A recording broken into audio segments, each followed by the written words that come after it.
into a story of kings, queens, and a whole lot of chaos.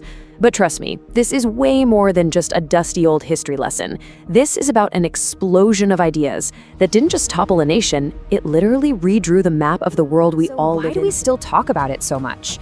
Well, because everything that happened between that once upon a time and the end gave us ideas that define our world. Things like democracy, secularism, heck, even the political terms we throw around every day, like left-wing and right-wing.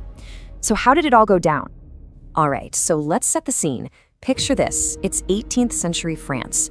The whole kingdom is basically built on this super rigid and frankly super unfair social pyramid. Society was split into 3 different classes, and they were known as the estates.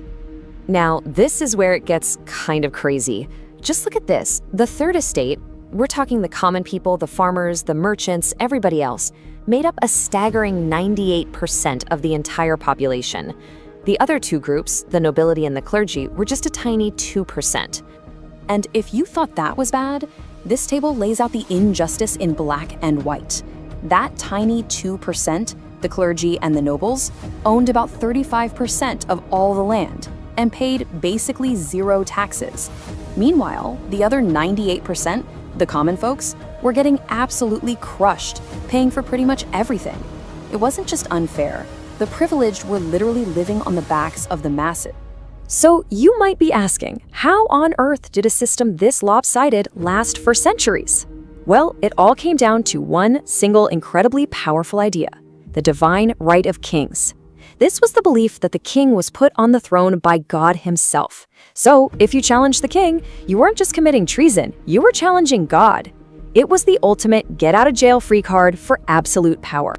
But then, the foundations of that old world started to crack. A massive intellectual movement started sweeping across Europe.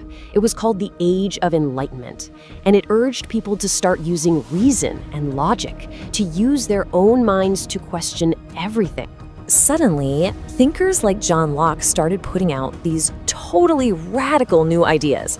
He argued that a government's power doesn't come from God. It comes from the permission, the consent of the people it governs.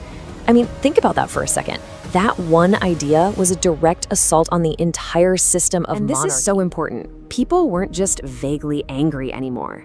These ideas spread like wildfire through coffee houses, secret clubs, and cheap little pamphlets.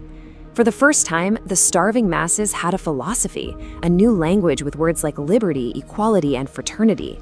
And they had a powerful belief that a better world wasn't just a dream, it was actually possible.